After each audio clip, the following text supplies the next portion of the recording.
Well, hello, everybody. Welcome to another installment of Show to Be with Mike G, the show of life, the show of pork rolls, the show of writing, the show of 9/11 New York, Pheno, Austin, Alamo Drafthouse. I could go on and on. Today's guest is the legendary Bill Norris of Operations and Beverage, directing at the Alamo Drafthouse. Not only is Bill an amazingly intelligent guy that has a very rich history in many different industries and politics and writing and obviously cocktailing, he is at the forefront. I mean, there would be no fresh squeezed juices. There would be no herbs in cocktail. Yes, that's a big statement, but I'll be the one to make it. Bill has been amazingly impactful and influential on the cocktail and the culinary scene here in Austin, Texas. And personally, Bill is a big influence on me. He has been such a great supporter of what I do as a distiller and a brand owner. And I love Alamo Drafthouse. It is part of my personality. It's part of my life as I've lived in Austin here 16 years. And honestly, Bill represents the Alamo Drafthouse, the fun, the intelligence, the quirkiness. He is all of those things, and it was brilliant to sit down with him and hear about his story. A lot of amazing twists and turns, a lot of different chapters, and I really hope you guys enjoy this chat with Bill Norris.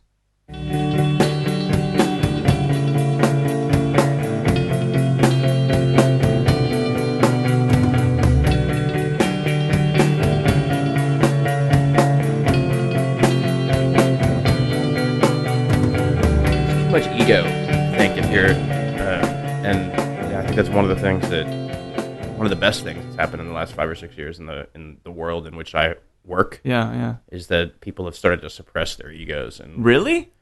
You're lucky, because I'm seeing lots of egos out there. I don't go out very much, but I mean, at least the people that are in my generation, are, it's kind of letting the work do the work. Yeah, and I think that's one of the ways that you progress and you evolve, right? Is you stop trying to make a fucking name for yourself, and you just do the right thing. You've learned all these things. We're both over 30, let's say, which I know over 40.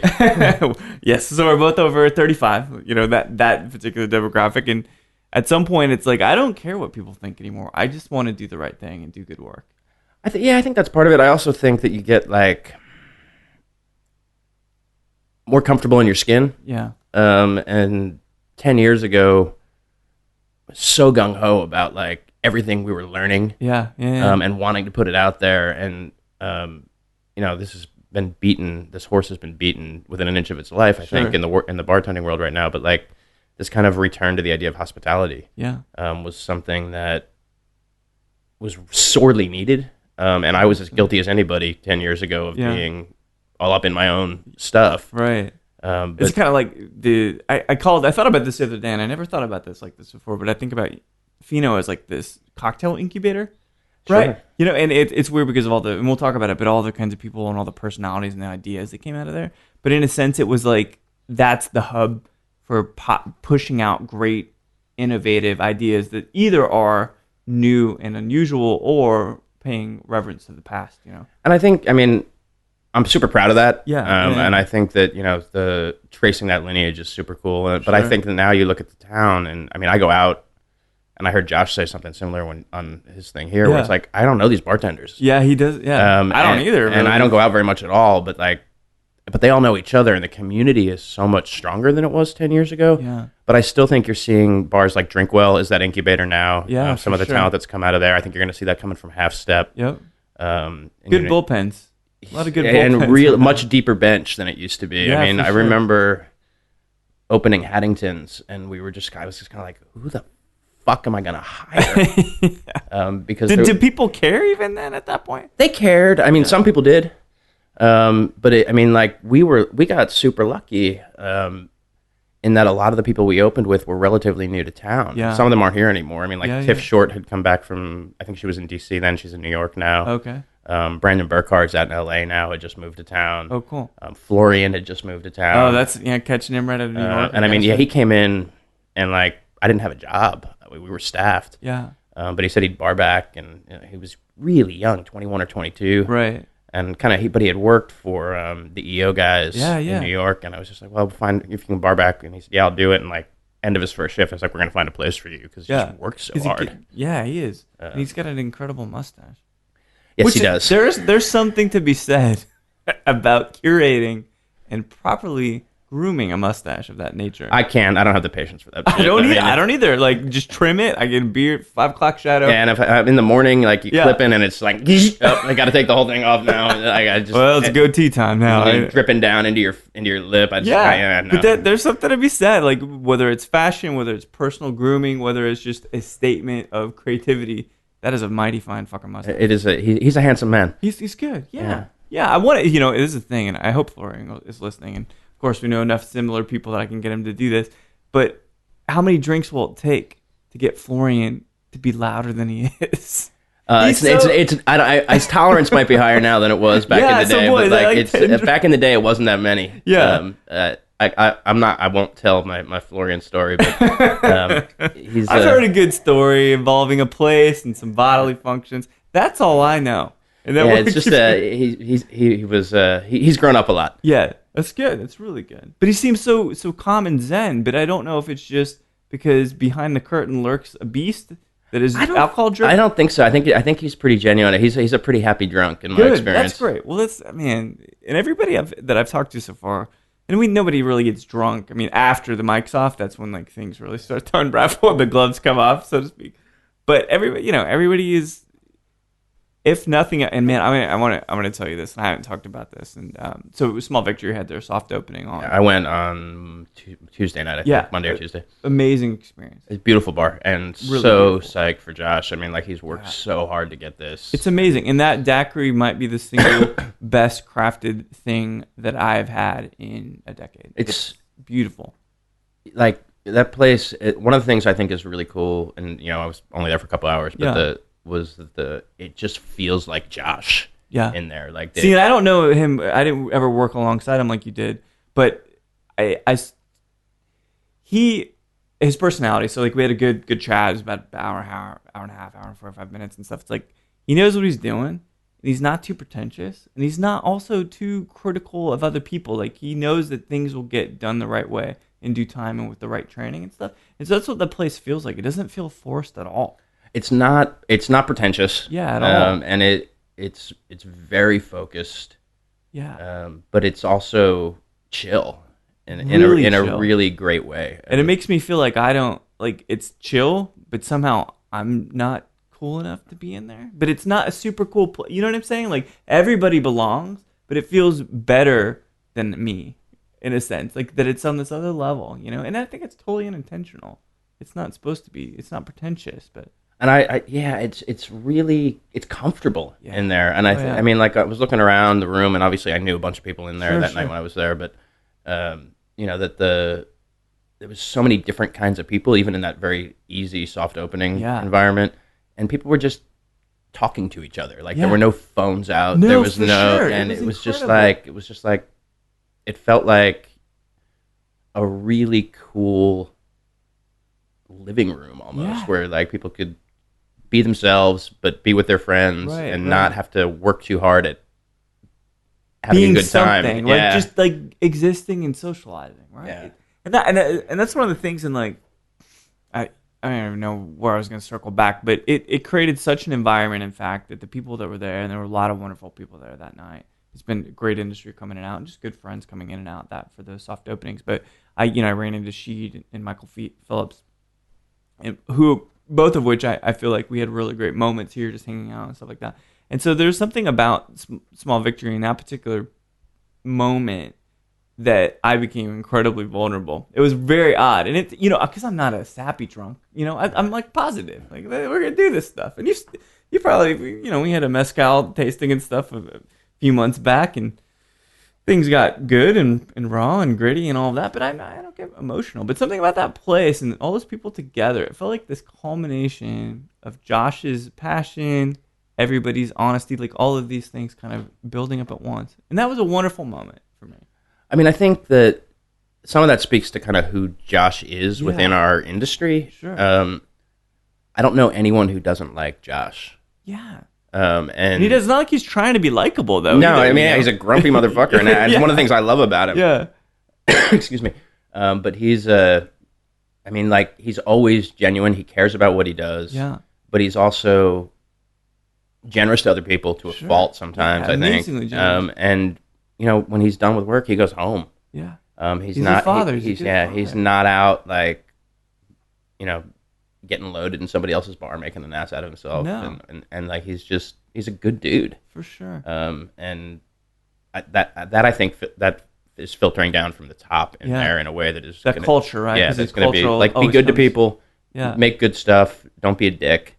Don't be a dick. We've said that in multiple episodes, but that's a great way to live your life. Just don't try not to be a dick. Don't be a dick. It's not always easy. Sometimes you got to be, but like, asshole's fine on occasion. But just don't be live like a dick. And I've certainly been a dick. I've heard good. That's the funny thing. Like in as a nice preface to you, Bill. Like, we met in an interesting way. At least it was very memorable for me. But everybody like always kind of insinuated that you're real prickly, real terse, a little bit hard to approach. But I never got that. You were incredibly cordial to me always. I mean, I think I've grown up a lot. Yeah. But there was, especially when I first came to town, the first few years, I was coming from New York. Yeah. And the style of work was so different here. Right. That, like, I haven't been behind a bar in 5 or 6 years in any kind of real way. Yeah. But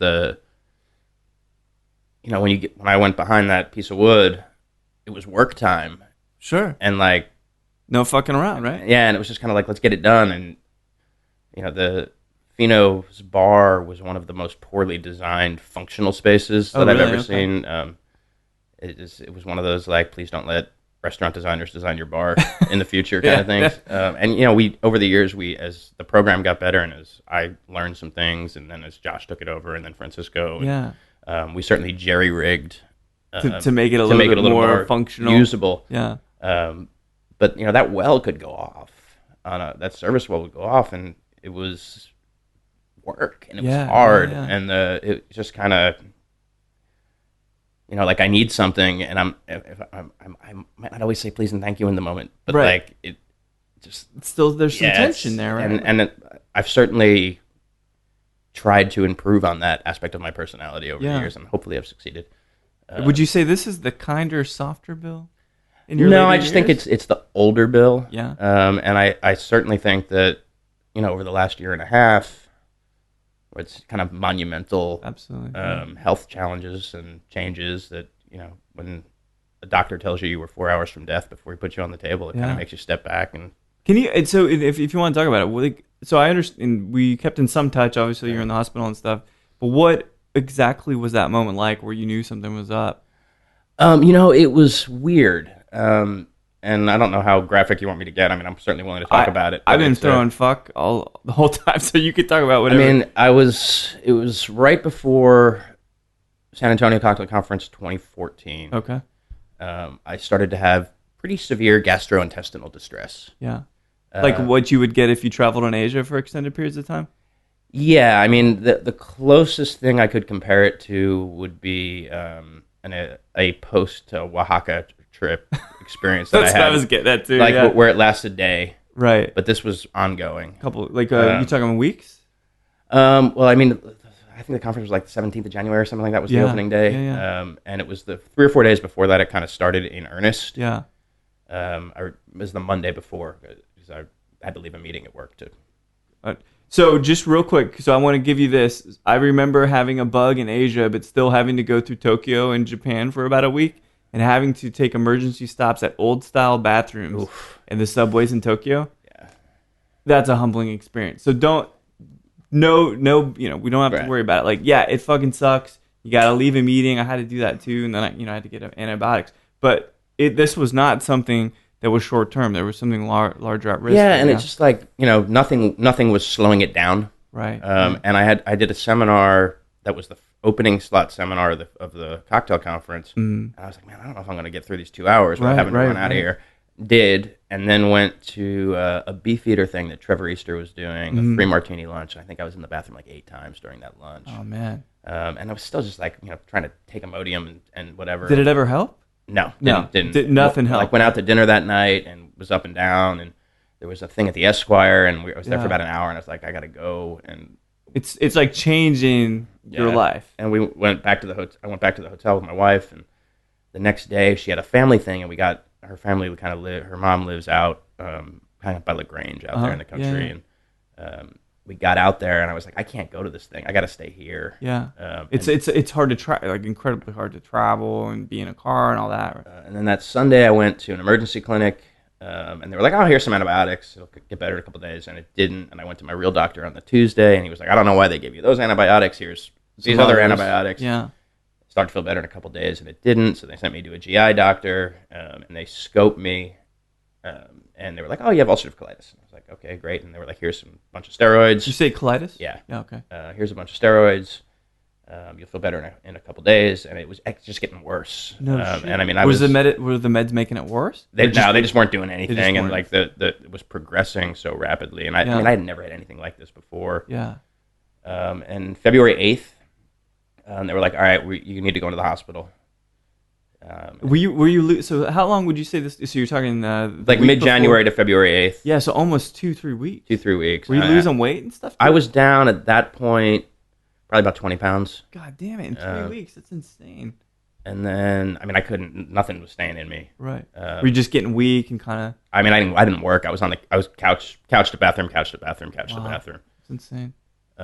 And it was basically the same drugs, but IV and stronger. Right. They really nothing was really happening. And they wanted to put me on, like, if the steroids fail, I guess with colitis, the next thing is an immunosuppressant drug. Okay, yeah. And they have to verify you don't have Hep C, HIV, and TB to give you this drug. And one of those 10, I can't remember which one, I think it's the TB, takes 4 or 5 days to come back. Okay. And so they're like, "Hey, you don't have HIV and Hep C." I could have told you that. But sure. Thanks. Thanks for confirming, Doc. But we got to wait. And in the waiting period, I woke up. My wife had been at the hospital, like, spending the night, and she was, like, sleeping in the chair. And I was like, "You need to go home and sleep in the bed, take a bath." Like, right. And that night, about 3 a.m, I woke up in the worst pain that I could ever think about experience. Indescribable, yeah. In the GI, like, stomach, in the stomach area. Yeah. And the nurse on duty wouldn't get me a doctor. What? She was like, "You're not scheduled for more painkillers." I was like, "I don't want more fucking painkillers. There's something really fucking wrong." Yeah. And at about 5 a.m, I called my wife and I was like, "You need to get here because no one is listening to me and there's something wrong." Got it. And finally at like 6 or 7, a doctor was there and they're like, "All right, you need to go into a CAT scan or an MRI or whatever the tube is." And the dude in front of me died in the tube. He had a heart attack. Tube? Had a heart attack and died. Is it like anxiety ridden? I don't know. Because those are very stressful tubes. Yeah, I mean, I had a fair number of them during this experience. Yeah. But the sorry. That's okay. And it was so it was delayed, and when they finally got me in, they brought me back up to the room, and I had this infectious disease doctor, whose name I can't remember, but she was, I'll never forget the sound of her high heels running down the hallway in the hospital. Like, I could hear it. Jesus. Scuttling. Yeah. And she was like, your intestine is ruptured, you need emergency surgery now. And I was like... Because all those toxins leaking in your bloodstream, right? Yeah, they they put me on the table. I barely remember signing the consent form. Yeah. It was hours of surgery. I mean, it was enough time for my wife to get a hold of my mother in New Jersey, and my mother to get on the plane, fly down, and be at the hospital by the time I came out. Shit. Wow. And I woke up in ICU, and right. I mean, basically they removed my large intestine. They couldn't sew it back together, so just get rid of it. And they said they pumped 11 gallons of stool out of my abdominal cavity. Wow. Because it wasn't working, right? It was like defective at that point. They said it was crumbling in his hands, like the colitis had eaten through all the way. Wow. So is colitis? Is it a bacteria? Is it? They don't really know. They think it's autoimmune. Okay. But they basically ulcers form and I had it throughout the whole thing. And wow. And is it genetic typically? They don't know. They have no idea. So you got this thing. You have no idea how the fuck it got there. It usually, I mean, for people who get it, it usually comes much earlier in their life. Yeah. Than I get it. I had stopped smoking. Uh-huh. And for whatever reason, white dudes in their late 30s, early 40s who stop smoking, sometimes they get it. No they kidding. They don't know why. That's so strange. It's one of the things that apparently triggers it. I mean, nobody knows. And right. Sitting in ICU at the time, I had a temporary colostomy. Right. And 42 years old or 41 years old, whatever I was, waking up shitting in a bag. I was I was fucking pissed. Pissed at what though? The situation or just the fact like you've been like the whole thing? I mean, it's terrifying. Yeah. Oh, sure. And the GI doctor who diagnosed the colitis came by the hospital, and I looked at him. I was like, dude, what the fuck? Why didn't you? Were you pissed? He didn't even catch that shit. Well, I mean, he caught it, but I was later, like, what happened? Yeah. Like, what? I mean, you told me these drugs would work, and the drugs weren't working. Right. He was like, look, dude, I've been working on this disease my whole career. Yeah. The guy who taught me is 80 years old, and he's been working on it his whole life. Yeah. Sometimes it does this. We don't know why. And you've got two options. You can wonder about why, or you can try and get better. So there are absolutely some scenarios in life that are like that, but sometimes we just want more. We want some kind of answer for this, Yeah, I mean, I'm never going to get one. Yeah. And is that even? Does that still frustrate you? No, not really. I mean, it's over, right? Like, right. Obviously a couple more surgeries, and the whole year 2014 just kind of sucked. Yeah. But I feel good. Here? Yeah. And good. I'm not dead. Yeah. And so. How long were you in the hospital total? It was months, right? First stay was 28 days. Uh-huh. And then the second surgery was about a week. Okay. And then the third one was only supposed to be a couple days, but there was a complication. They had to open me up again, and so that ended up being about 10 days. Wow. And thank Christ for good medical insurance. Yeah. The bill for the first 28-day stay was over $350,000 before the insurance company got a hold of it. Yeah. Wow. So that's like I would be living under a bridge somewhere without good. And I mean, if I didn't have the job I had now that has great insurance, every once in a while I think about that. Like if I was working at Haddington's where we didn't have health insurance, I'd either be dead or destitute. Yeah. Wow. It's insane, man. There's a do you listen to Queens of the Stone Age at all? I have. A little bit, right? Yeah. So like, there's this on WTF Mark Maron show. He talks with Josh Homme about. He got an infection that he was out and within moments of because he'd been binge cocaining and all this shit, right? And he talks about all kinds of thoughts and stuff that went through his head as he's really just probably days away from being able to beat off this disease. Like, did you have any moments while you're in this almost incapacitated with pain, disability, like all this kind of shit, right? Did you change anything when you got out of there? Did you look at things differently? I think so. I mean, I don't think massively. Sure. Certainly the little things. I don't sweat the little things quite as much as I used to, probably. Pretty inconsequential, right? And every once in a while, I'll feel myself getting worked up about something. I'll be like, wait a minute. Like, yeah, it's not a big deal in the grand scheme of things. Like, let's just get this fixed and it'll be fine and walk away from it. I think it's it certainly changed the way I drank. Yeah. And I don't really know why. Like, I have no restrictions. Oh, there are none. No, I mean, I'm allowed to. Yeah. It makes me, one of the things your large intestine does, and I've got a fake one now, kind of like what are the fake ones made of? That's part of the small intestine. Okay, so reconstruction. Reconstruction deal. Gotcha. But it absorbs water. Okay. So I'm super prone to dehydration. And even if I drink a ton of water while I drink alcohol, right. If I have more than a couple drinks in a sitting, the next day I feel like I've had 12. Wow. And so I mean that's definitely part of it. Like, yeah, it's going to change the way you drink. Change the way you drink for sure, and it certainly makes it makes me very choosy about picking my moments sometimes. Where it's like, do I really want this shitty open bar cocktail? Yeah. No, I don't. Or get home from work. It's like, do I really want to drink right now? Not so much. Yeah. Well, you got to make choices. I mean, that's really but important. It's also I just don't want it. as much. Yeah. And I don't know why. And you can still taste without drinking. You know, yeah. That's one of those things. And I don't miss it much. You know, it's I feel like I have a much healthier relationship with when I choose to drink and how I choose to drink than I probably did before. Yeah, that's one great thing. I imagine, you know, I don't want to assume, but I imagine your relationship probably got better because you will not that you did take Chrissy for advantage, but to be in that position, you start to realize what's important. Yeah, I would think. Anyway. I mean, I think I can't say enough about how lucky I am in my choice of partner. That we'd been married less than a year when that happened, and I mean, I know one thing for certain is that there's probably nothing we can't do together. Yeah. Whatever the world kind of wants to throw at us, we're good to go. Yeah, it's amazing. And I mean, there were times during the recovery when I probably wasn't as nice to her as I should have been. Yeah.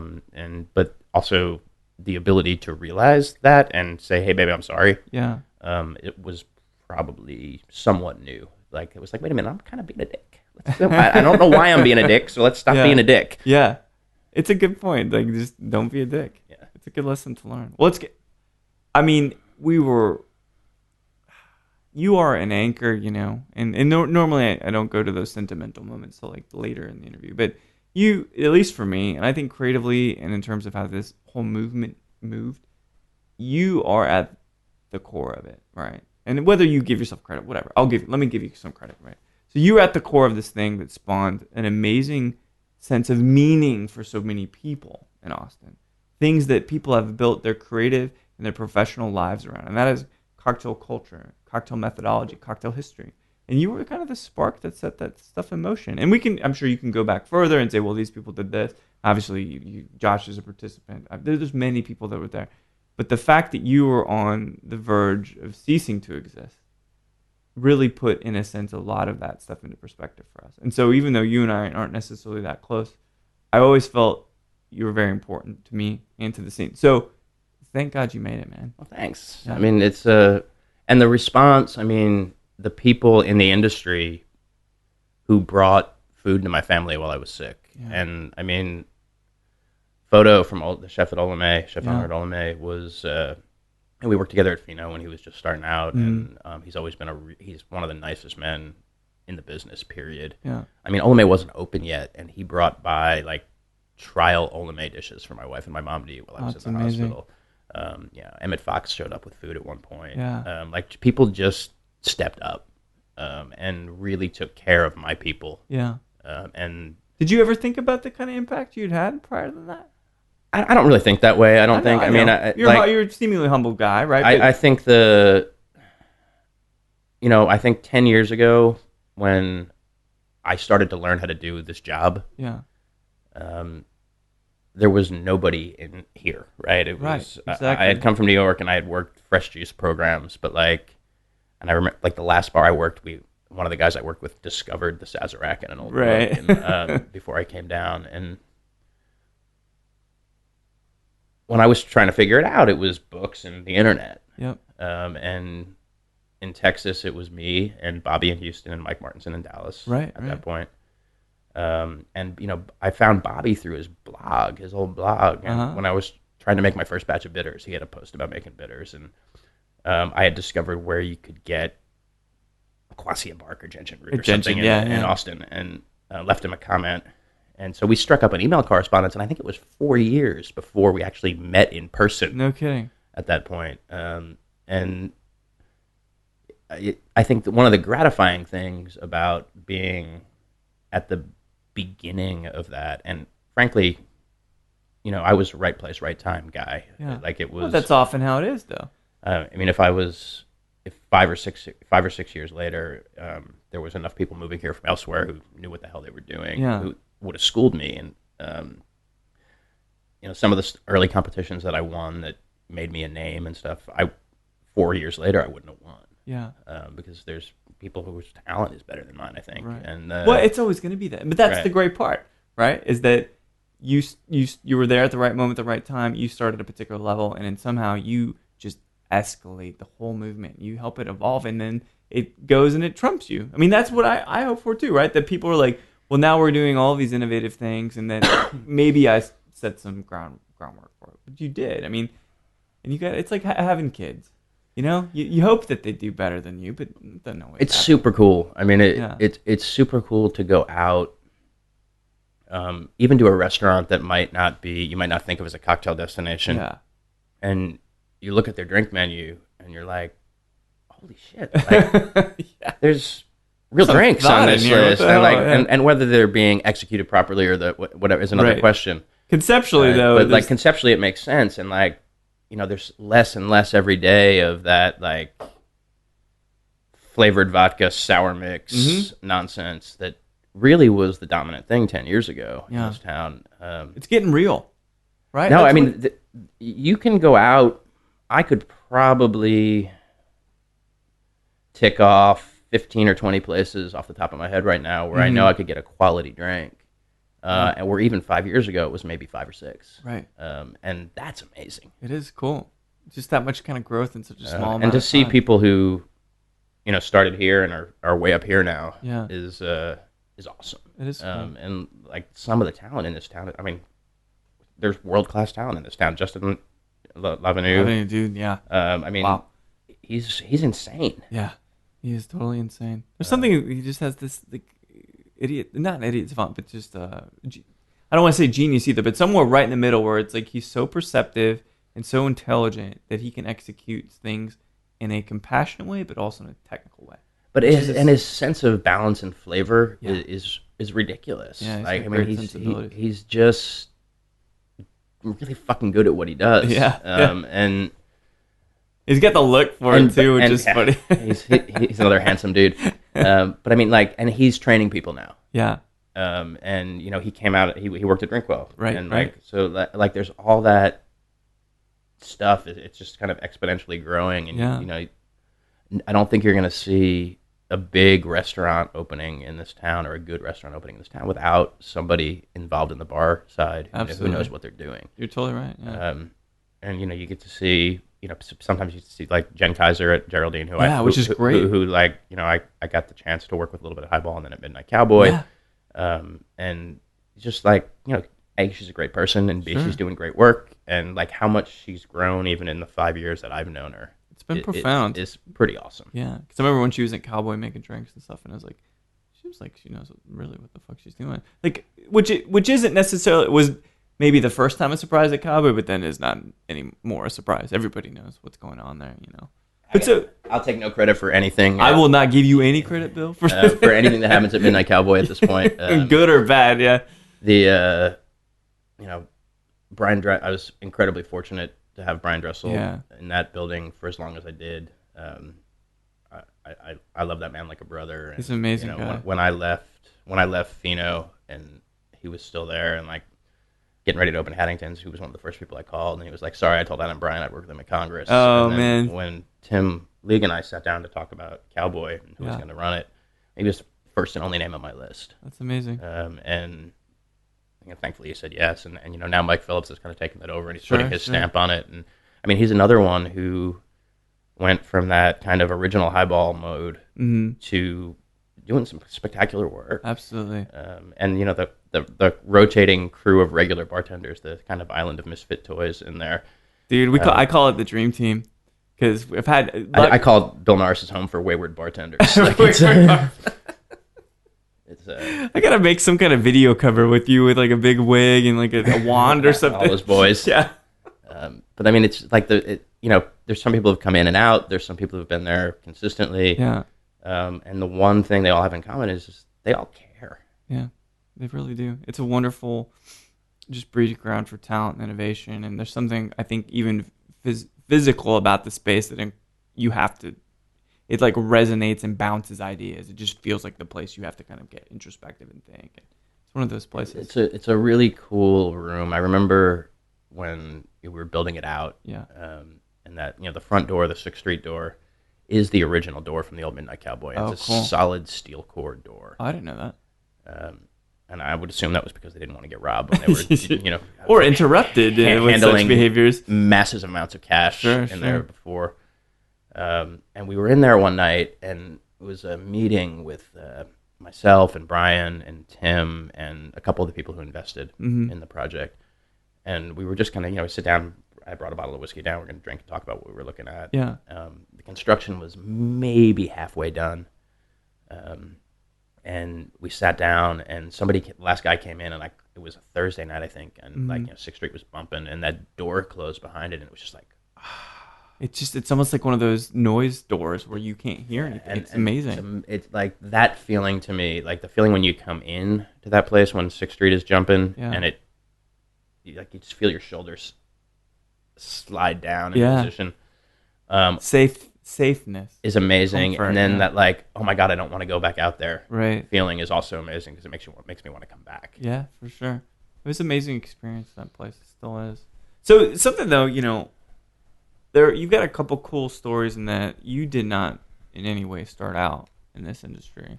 You're a creative guy, but you weren't technically a bartender. But so going back, so you're an East Coast guy, right? So yeah, I'm trying to remember. My first job in the industry was the summer of 1994, right after I graduated college, and I knew I was going to go. I had done a semester in London in my junior year, and what were you studying? Politics. And I wanted to go back, and I found this. You can get a 6-month work visa as a recent college graduate. So in September, I knew I was going back to England, and my plan was then to go to law school eventually. And, is that what you're studying in college? Law? I was a political science major and a creative writing minor. Interesting. So one of those kind of took another toll. We'll talk about that in a second. I worked all through college. My cousin is a partner in a law firm that was about 15 miles from where I went to college, or less. Where'd you go to college real quick? A little school called Drew University in New Jersey. Drew. Oh, yeah. I've heard of it, yeah.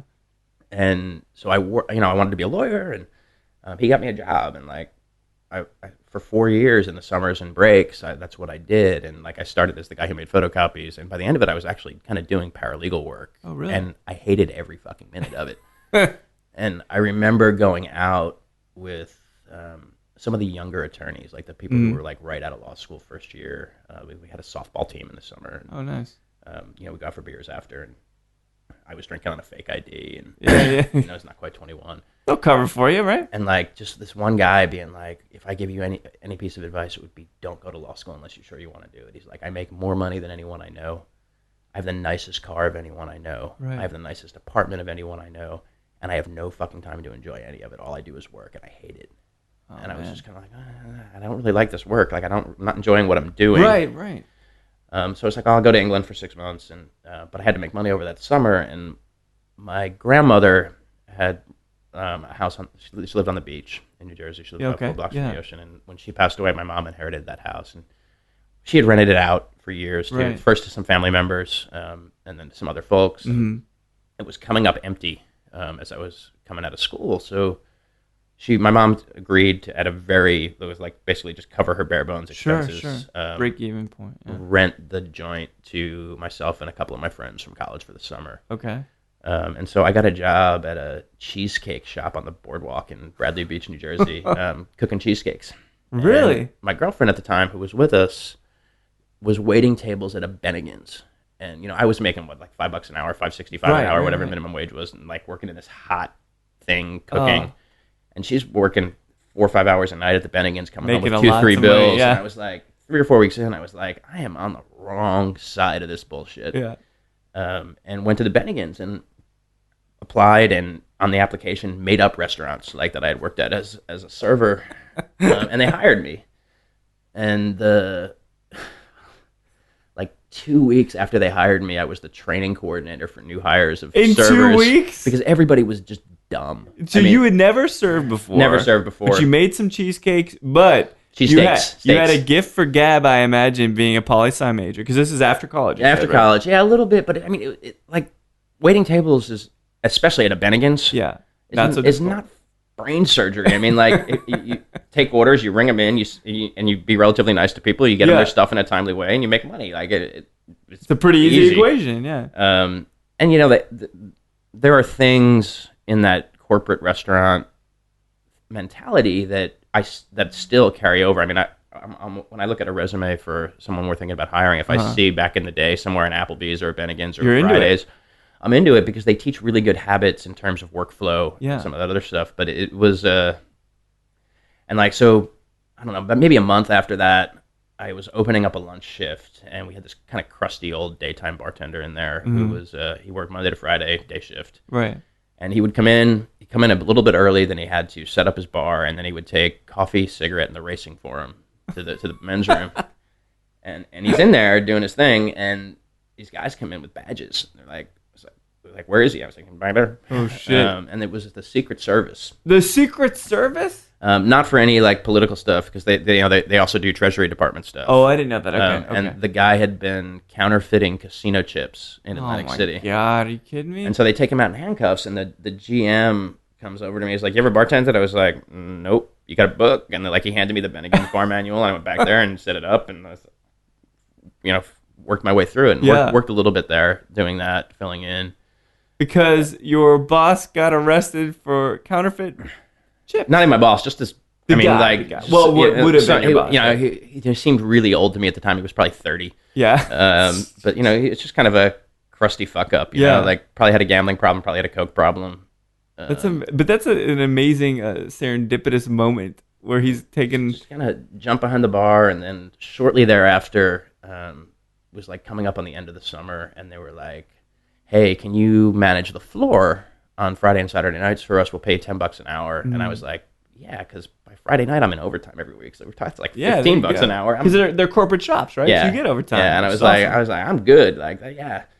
And so I did that, and then I did it for a couple weeks, and I knew I was leaving to go to England, and I hadn't given my notice yet, and the GM of the store, because all the Bennigan stores were corporate owned, there were no franchises. Kind of, he came up to me and he's like, "Look, we've identified you as a Bennigan Bennigan star, and we want to send you to Dallas to get management training so you can have your own store someday." And I was like, and I quit.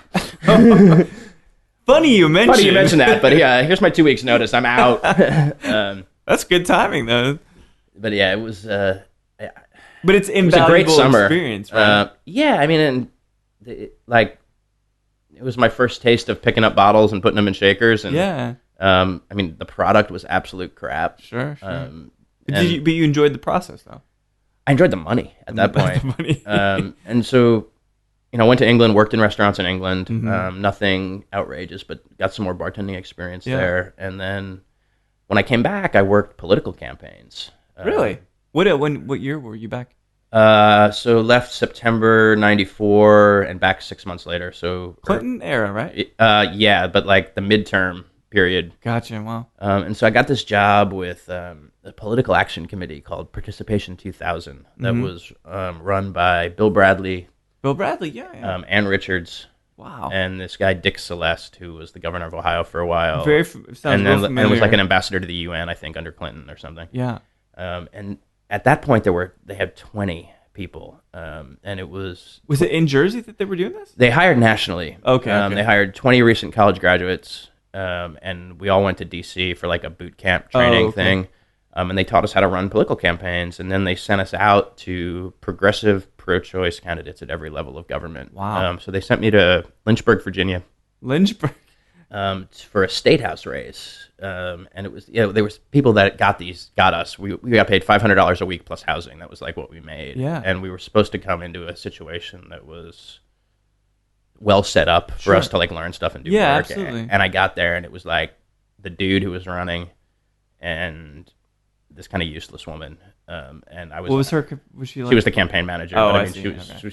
She was collecting a check. Yeah. I mean, she was not great at what she did. What level was it? Like House? House of Delegates. So House of Delegates, okay. I remember I called up the Participation 2000 office in D.C. and I was like, "There's nobody here," and they were like, "Good luck," and I was like, "Oh shit, okay." But you're getting a paycheck though, still, right? $500 a week. I mean, yeah, and a basement to sleep in. But it was. I was like, all right, well, I guess I'll make the best of it. And the guy I was working for was the first African American to ever be elected to citywide office in Lynchburg. Oh, that's amazing. Post Civil War. Yeah. And he'd been a local principal in the school system. An interesting guy. Good guy. And we were running. Jerry Falwell lived in Lynchburg, and we were running against somebody who's in his church. Yeah. And Lynchburg is not the most democratic of towns. Right. Yeah, although typically Virginia, how does Virginia vote? It's kind of split, right? It's split now. It wasn't at that point. It had been Democratic through like the Wilder administration, which had ended about 92, I think 91, and then it had switched, and like the Clinton years had kind of turned it deep red for a while, and now it's coming back. Okay. But and Lynchburg was always kind of a bellwether town. It wasn't like hardcore right wing conservative, but there was that chunk of it, like the Falwell chunk was there. Amazingly. It was kind of like a mirror image of the state, and people, as Lynchburg goes, the state goes. Was kind of the thought at that point, and it's not true anymore from what I understand. That like the city has gotten a little more conservative overall as time has gone on, or as Virginia has changed. Interesting. So managed to raise about $500,000. I still don't know how for this guy. Were you on the side of the road with a sign? No, I mean, like there was one. They taught us fundraising, so like I just kind of used their pre-generated stuff, put our logo on it, sent it out, and it kind of worked. And it was just one of those deals where like, and got some PAC endorsements and some other stuff where like money was coming in for some unions and some other stuff, and I had no idea what I was doing, like not a clue. How 21 or 22? Yeah. Which is one of the scariest things in the world, is that the like actual. If you think elections are what makes government, the government is run by like 23-year-olds. It's really fucking terrifying. Just like with the lights off, just trying to feeling their way through it, right? And so like got this money in, and it was like, all right, so we can do television. Oh. And the state party in Virginia had like these vendors, and we picked one, and the guy came down, and like before he came down, it's like this is our concepts, these are what locations we need, and these are the kind of extras we need and the other stuff. So I was like, well, I'd done theater in college, and I was like, so it's like stage management, right? Yeah, like, for sure. Find the locations, book out the times, get your extras, write up your charts, and handed them off. And we did the shoot. It was supposed to take 2 days. It took 1 because it was organized. Yeah. And the guy was like, the media consultant was like, this was better organized than most like big races that I do. Yeah. Give me your resume. I'll keep you in mind. And just kind of through that, I got other jobs and. In the same industry. So like the Lynchburg election, we lost by 7 votes. Are you kidding me? And yeah, still to this day, it's just like you'd only tried harder, Bill. You could have got those 7 votes. If it hadn't rained on election day, we probably would have won. Is what they're saying. And I'll never like. I was in Richmond shortly after that election, and ran into the guy that beat us at a bar, and I was like, man. What is this hardcore? And he's drinking. He sent me a beer, which was nice. Yeah, sure. And I went over and I congratulated him. And I was like, "What do you're out here in this like pickup joint? Like, what?" He's like, "I don't believe any of that shit." Oh man. Just like, and that was kind of politics for me in a nutshell at that point. But the guy who did the media campaign put me in touch with a campaign that was a Democratic primary campaign for U.S. Senate in Virginia, kind of an outsider candidate. The guy who was running that race is actually Bernie Sanders' Iowa state director right now. It's very strange. No kidding. Wow. And he, so we did this insurgent campaign. We got our asses kicked, but it had a lot of fun. Yeah. And then that guy went on to run the last guy to run against Strom Thurmond in South Carolina. Really? And he brought me down to be the research. Like I was kind of moving away into research and media, and so I went down and did the research director on that. I was making a ton of money. And do you like it though? No, no matter, again, a similar theme, right? You got a lot of money, but do you like what you're doing to get it? Yeah, and it was. I mean, I still love politics. I love the game of it. I love watching it, but I got into it as a kind of liberal idealist. And 2 things happen to people who work in professional politics. I think is one, you call them true believers, and they go off and they're always idealists. Idealists. Yeah. Or people just want to they just want to do their job and win, right? And I was moving into that side of it. Or it's just a matter of winning, not a matter of ideology. And it was the people I was working for, with the exception of Leslie Byrne, who was the kind of outsider candidate that I'd worked for in Virginia, who was just a remarkably smart, compassionate person who lived her values. Yeah. I was kind of like everybody I had a chance to work for. The guy in South Carolina, God bless him. He was a super rich, self-made millionaire, right? DC recruited guy who they knew they wouldn't have to write any checks for, essentially. Right. He had all the money in the world. Yeah. And he, it was like the second day that I was in South Carolina. I had to fill out this candidate questionnaire from some special interest group thing, and I didn't know the answer to a question. I had never seen any policy papers on this issue, and I called him up, and I was like, hey, what's your deal with this? And he's like, you tell me. Oh, Jesus. Really? And I was like, okay. It was that kind of people, and it was like, if I'm going to dedicate, I mean, it's hard work doing campaigns, and it's 80-hour weeks, 100-hour weeks, 120-hour weeks sometimes as you get closer and closer. Yeah. And I just couldn't dedicate my life to working for people like that. Yeah. And I was probably 2 election cycles away from being able to go work for a consulting firm somewhere in DC and do that. Be the Remy guy on House of Cards. Yeah, I mean, and like, or not a lobbyist so much, but because I didn't care about governing. I like the election part of it. But like, going to work for a media company or something. And gotcha. So I started to apply to grad schools, and during the South Carolina race, I got into Sarah Lawrence for writing. Wow. And was like, what do I do? Do I go to graduate school for writing, or do I keep doing this? Did you have a good your resume seems incredibly detailed, padded, great experiences. But getting into grad school, did you have to rely on any of that stuff? No, did you have to make any calls or someone to get you in there? No, I had a professor as an undergraduate who in the writing department who was an advocate for me. Yeah. And you take the GRE and the transcripts and then for the writing programs it was fiction samples for my side, and I applied to the Iowa Writers Workshop, Columbia, which are the 2 best known writing programs in the country, and NYU and Sarah Lawrence, and got into Sarah Lawrence. Nobody else wanted me, and other than the fact that I'm going to be paying for it until the day that I die. It was a great experience. I understand, Bill. I understand the same dilemma there. Yeah. It was just a wonderful 2 years, and for creative writing, for fiction writing, for fiction. What any particular angle for you? Any particular genre or subsegment of that particularly interested you? I came out of like my initial appreciation was for kind of the modernists, particularly Woolf. Oh yeah. Bonfire of the Vanities, right? No, Virginia, not Thomas. Thomas. Yeah, like going back. And then as I read constantly at that point. I read less now than I used to, and it's something I wish was a little different. But some of the more postmodern's not the right way, but the magic realists certainly were influential to me at that point. Garcia Marquez, and that crowd, the Latin American crowd, but also some more of the postmodern people in this country. Rick Modi. I'm never a big Pynchon fan. I always found him a little too masturbatory. Rick Moody was about as far as I got. I can handle about half of David Foster Wallace. Like, I like the short stuff, but the novels start to drive me crazy. But you're finding some kind of voice. I mean, because you're bound to have had. So you've got this experience. You're from Jersey, which, at least from my understanding, you guys have you have a voice. Oh yeah, we certainly there's a voice not there. Shy people. Yeah, and so it's getting crafted and kind of carved out, a little bit more defined. And do you think by the point where you're going to Sarah Lawrence that you had found your voice? No, not when I started. No, not at all. I was very much in the mode of pastiche, I guess, at that point. Like, and I think anybody who does any creative work, I mean, music, art, bartending, cooking,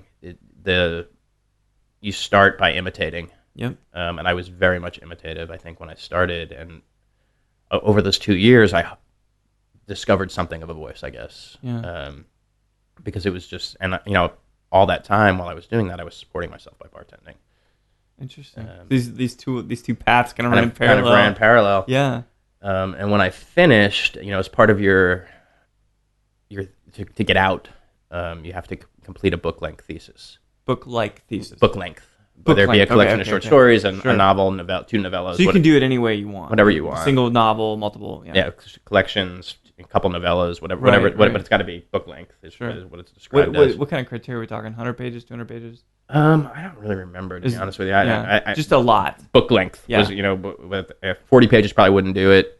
80 as a novella might. I don't know. Gotcha, okay. And so about halfway through the first year, I kind of started to develop where I was going to go with that project. Yeah. And then the second year there's not a lot of classroom work in the second year. It's kind of a writing workshop and one other class this semester, and then you're just working on this thesis. Yeah.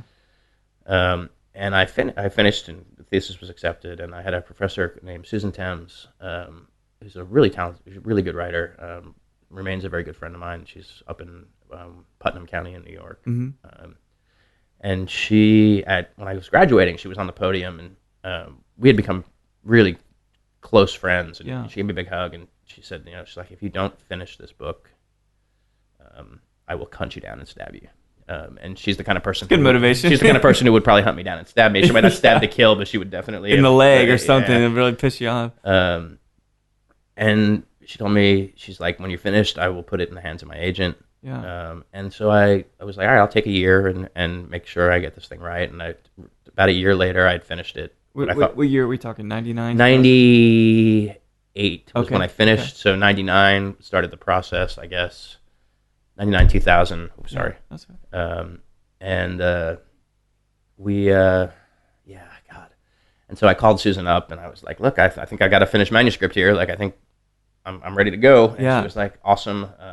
Unfortunately, I fired my agent last week. Oh, shit. And I was like, all right, that's cool. But she kind of walked me through the process of how you go about soliciting an agent, and in a way that is not annoying to the agents and the first one I wrote to got back to me very, very quickly. And she was with a very big agency, and it was kind of like I had to kind of rank them as like your preference. Well, like the longest shot, like this is the one I want, but I'm not going to get down to like I had identified like 8 or 9 people. A grade, B grade, and like agents, you can find out who agents represent. There's some resources for that, like reference books, but they're not current all the time. But even if you're looking at like the acknowledgments page on a writer's work you like, and they often thank their agent, so you can like kind of makes sense. Yeah.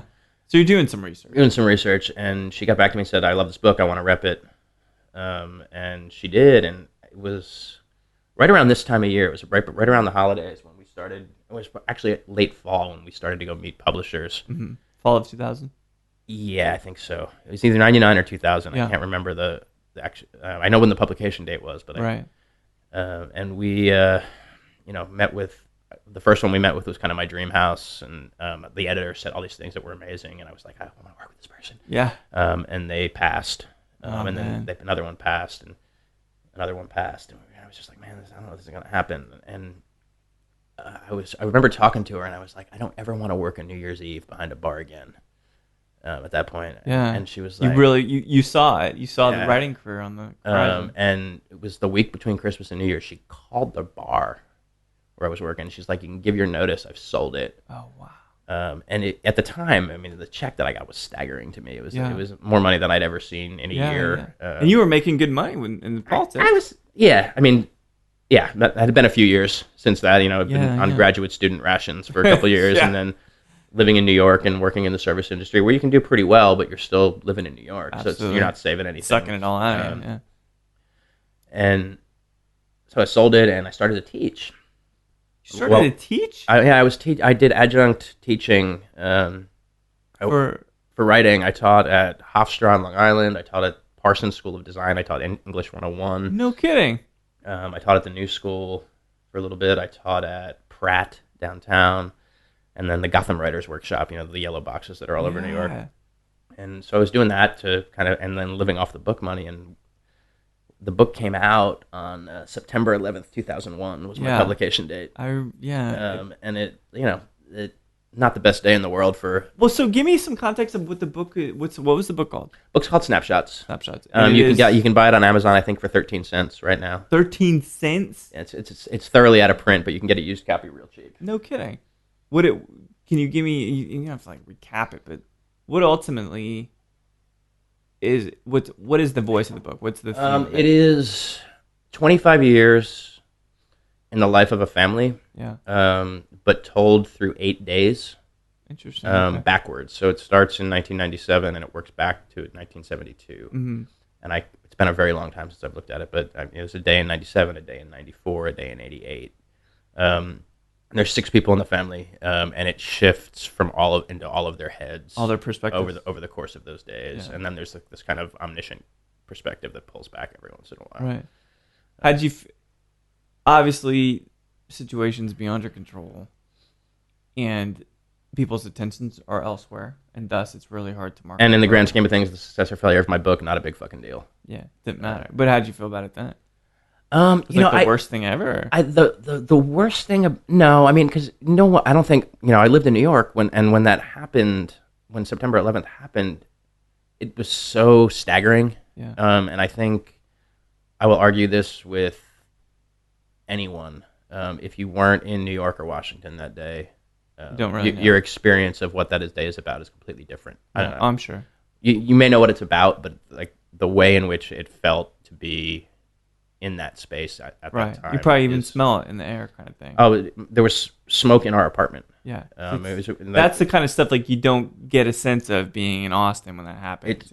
And like I remember, I was teaching that morning. I left the city at 7 to go to Long Island to teach on a train, and I had a 9 a.m. class, and so I didn't know it had happened until after I got out of that class. And there was a bunch of us who taught there who lived in the city, and we couldn't get home because they'd shut down the transportation. Right. And there was a guy that I worked with who lived in Red Hook in Brooklyn, and he had driven in that day. Unusually, like most people didn't drive or didn't have cars. Right. And he came and grabbed me, and he was like, "Look," he's like, "I want to go home and hug my kids. I'm going to try. Like, do you want to get in the car with me?" And I was like, "Yeah, let's do it." And it was 26 miles from the campus to my apartment. And it took us 7.5 hours to drive it. Jesus. Just traffic? Well, a lot of the roads were closed, like the major arteries. So like we kind of had to sneak in. And the street signs change color when you leave Nassau County and get into Queens County or whatever it is. They go from like blue to green or something. And like suddenly I looked up and there was green street signs. I was like, oh, we're in the city. Close, yeah. And then it was just traffic after that. Wow. But like finding a way that wasn't closed to get into town. And I got home, and I mean, I hadn't been able to get in touch with anybody that day. And like I had cousins who worked in the financial district and friends who were down there, and like it was just kind of like making sure everybody was okay, and they were. And I remember we had 2 doors down from me. There was this guy, I think his name was Ricky. He was just kind of a crackhead dude who lived with his parents. What area of town were you living in? What is now a very nice part of Park Slope, but at the time we called Park Slop. And I took my dog out to walk. It was like 9 or 10 at night, and I had gotten home and watching on TV, and you could see the cloud coming across the river basically to our apartment, and that smell. What's the smell like? It's almost indescribable.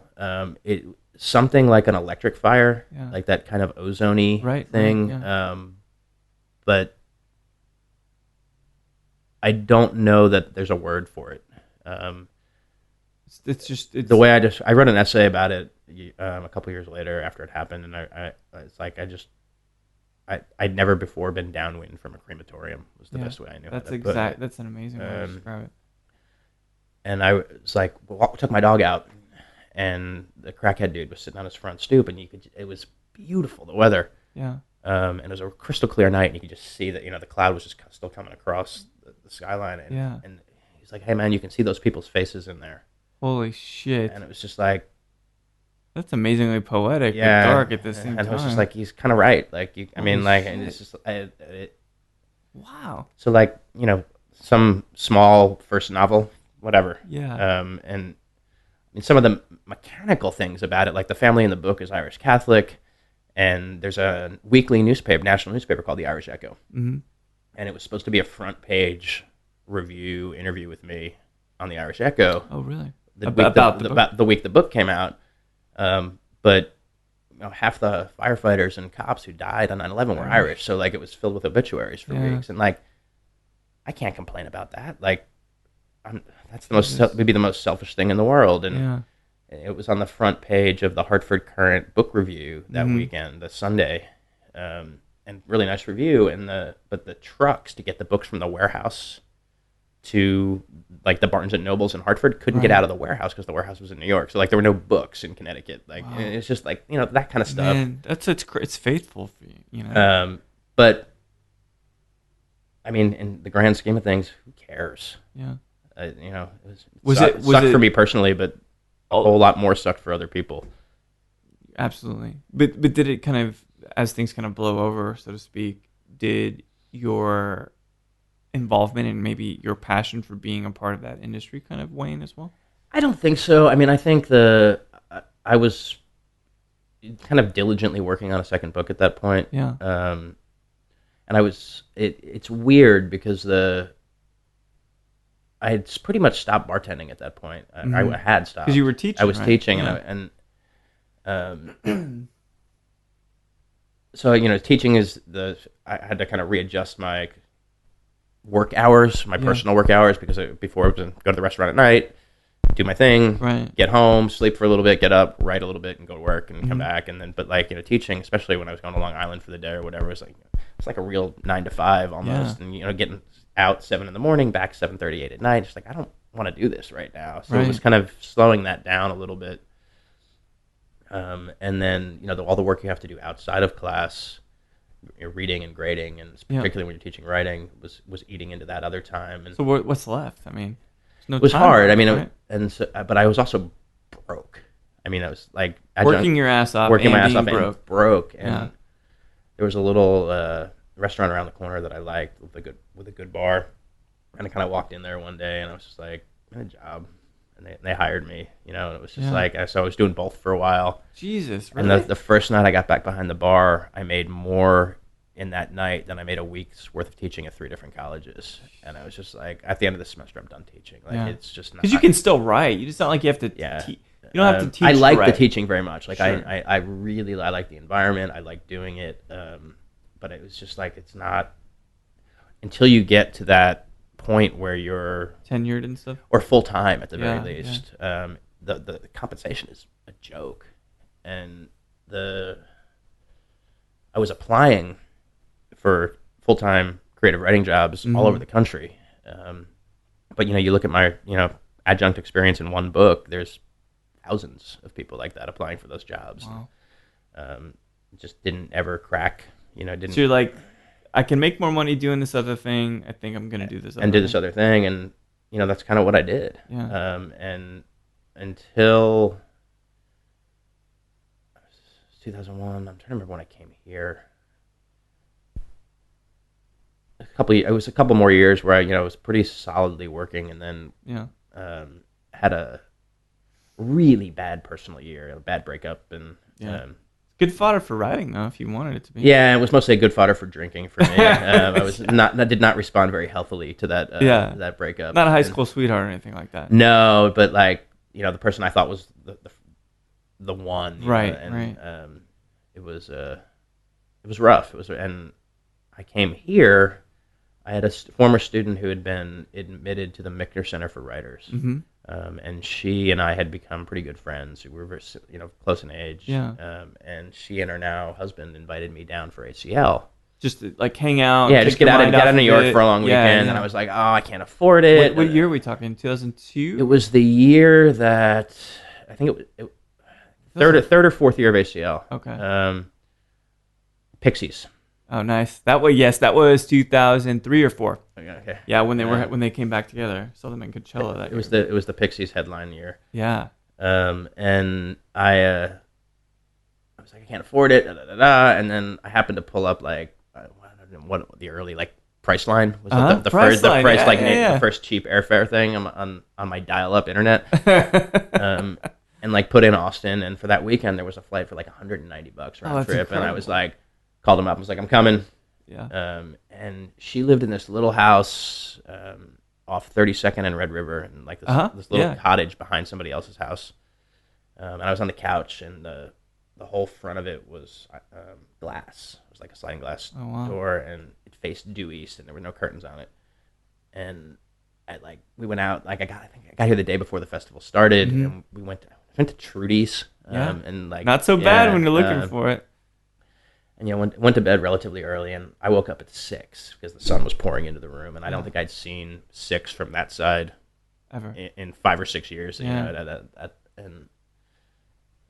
Knew they were sleeping, and I knew they weren't going to be waking up anytime soon, and so I just kind of left a note, went for a walk, and ended up in Hyde Park, and stopped at Quack's and got a cup of coffee and a pastry, and walked back. I was like, it's kind of peaceful here. It's nice. Yeah, especially at that point. And I went home after the festival. Yeah, it was a very different city then, for sure. Totally different. I miss some of it. I don't miss a lot of it. I don't miss the restaurants. No. Or the cocktail. Yeah, the cocktails. The food and drink is... It's much better now. Much, much better. Yeah. Quacks is killer, though. That was a great... Because it's not over there anymore. It's still there. Oh, that particular one? Yeah, that one. It's not wasn't the one on the east side. It was the one at Red River and 43rd or whatever that is. Yeah. Or Duval and 43rd. Duval-ish, yeah, right? across from Frosty. I went home, and a week or so later, I went out to dinner with my mom, and she was like, "How was Austin?" I was like, "It was really great. Like, I felt really comfortable." And she's like, "Maybe you should think about moving there." She said that? Yeah, and I was like, "What?" She's like, "Just go for 6 months. Get away. You've been miserable." She could see it. And I was like, "I don't know." And so I decided. I came back the day after Thanksgiving, and said, "I'm going to give myself this Friday, Saturday, Sunday, and if I can find a place to live that I like and that I can afford, you're doing it. I'll come down for 6 months or a year, depending on what I can get for a lease." And found this little duplex in Hyde Park, like 43rd and G. It was kind of right. Oh, nice. And, I think the rent was $650 a month, which is less than what I was paying for like my shared room in an apartment in New York. Not shared room, but my room in a shared apartment in New York. Yeah. People I didn't know very well. So it's an upgrade. And it was like I was going to live by myself. Mm. And the woman was willing to give me a 6-month lease. And I was just like... Was that more appealing than a 12 just because you can put your feet in the water and test it out? Yeah, it's like I didn't have to commit, It was like, come down 6 months. It was December to June. See how I feel about it. And are you like late 20s now? No, I was if it was 2004, I was 32. 32? Oh, okay. So you'd had a career already. Yeah. If you can call it that, I guess. But the I'd call it a career. It was good. And it was just like, I went back to New York, and I had a friend who was selling her 88 Volvo for $500, so I bought it because I didn't have a car. Sold most of my stuff. If it didn't fit in the Volvo, it didn't come with me. Yeah. Except for my books and records. Like I shipped all those media rates, so they got here like a month after I did. At least they arrived. A couple boxes went missing. Oh shit! Really? There's only one book that I know of for certain, but Junot Diaz's Drown, his first collection. Yeah, I'm not familiar with that. He's a New Jersey guy, and he's really, really good. And I like him as a human being. And I'd met him just as I was finishing my first book, and we were at the same publishing house. And I think he wasn't with Lisa, but we had, we were both at Riverhead, and like we'd met at an event, and I brought a first edition of his book, and he signed it, and like that one's gone missing, and it bums me out. Shit. But everything else pretty much got part, there. Most part got there, and my first job in Austin, I got a job bartending at Manuel's on Congress. On Congress, yeah. And they just it just was not a very good fit. How are they still open? The food's good. I haven't been in years, but the food's good, and the location. I would assume they have either own that building or they have a great deal on the rent. Must have something, yeah. But it was just, and so like this guy came in one night, and he was in there a few times, and he was opening a club on downtown, and he offered me a job, and I had never done club work, and I figured it's got to be easy, right? You're just throwing vodka Red Bulls at people, making a lot of money. How wrong were you? I was so wrong. But I took the job, and I mean it was fucking miserable. Which club was it? It's a place called Vici. Vici? Oh, I don't even remember. It's in the place. It was Polyesters.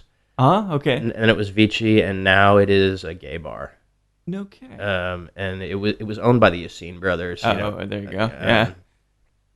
And that's all I'll say about that because I don't want to get knifed in my sleep. But they're. It was not. It was a little bit shady. Yeah. It was a lot. Did you like the people that were there? No, it was fucking terrible. Terrible, right? It was terrible, and the money was awful. Oh, really? You'd figure awful. I thought it would be good. It was only good if you were on like certain bars, and only certain people got put on those bars. Gotcha. Okay. I had when I first moved to town, I had left resumes at like every restaurant in town. Yeah. And no one was either hiring or wanted to hire me for whatever reason, and one of the places I left a resume was Asti. Mm-hmm. And Brian Stubbs, who was working at Asti then and became the GM at Fino for the opening. It was right around my birthday, so it was like mid-June, I think, or early June, and I had worked a shift at the club the night before where it was like, I'd gone in at 9 and gotten out at like 5 in the morning and rung like 6 or 7K through my register and like walked out with like $93 in tips or something. And it was just like, I stopped on the way home and like bought a 6-pack of Schlitz. It was just like drinking Schlitz in my house. Yeah. We got this call, so we're opening this restaurant called Fino, and I went and interviewed, and they hired me, and I was like ready. I was like, I was going to give them notice properly, and then I realized I was like, I've never gotten a paycheck from these people in the 5 months I've worked here. What do they deserve? And I had just another one of those nights where I just got crushed and made no money at the end of it. Like, there's the people who went to that club just did not fucking tip. And at like 5, 6 in the morning, by the time it took forever to get out. It wasn't because you were cleaning; it was just because the cash out procedures took days. Yeah. And I'm sure it's because they were doing something on the back end. Probably. It wasn't legit. And I was like, when I handed in my stuff, and I was walking out the door, I was like, by the way, I'm not coming back. And they were like, what do you mean? I was like, I'm not gonna be here like my shift tomorrow. You're gonna have to get that covered because I'm not coming in. Yeah. And they're like, but you won't have a job then. I was like, that's right. Exactly. I'm not gonna be here. And then Fino opened, and it wasn't right away, but within 6 or 8 months, I had this kind of like mini epiphany, where it was like suddenly like, this is my job. Like maybe I should try and get good at it. Well, it's something that might last, right? Right. Like, but it's like, this is what I do, right? Yeah. Take some pride. I can come in and do this, or I can learn and evolve, and I will be forever grateful to the Foxes for giving me the freedom to fail there. Mm-hmm. That they kind of like let me bring ideas and run with them, and there's a lot to be said for that. It was they allowed me to make a career for myself. Pretty rad. So your true coming out in Austin, it seems like, at Fino, creatively especially. Yeah, I mean, it was certainly the Cocktail World Cup thing. Yeah. Where, and to be perfectly honest, at that point in time, I didn't know my ass from my elbow. Right. But is it at least a good stage for you to start learning, right? Yeah, and I mean, when I won that deal and got sent to New Zealand, I was on a team with Charles Jolly. Oh, no shit. In New Zealand, and like, I realized about 15 minutes after the plane touched down in Queenstown that like I needed to shut the fuck up and listen for most of the time that I was there. And it's not to say that I didn't contribute to what we did. Sure, but you wanted to learn. You wanted to get. But I mean, there were like Joel Baker from Bourbon and Branch was there, Sam Ross from Milk and Honey, wow. Charles. And just crazy bartenders from all over the world, like just really talented people.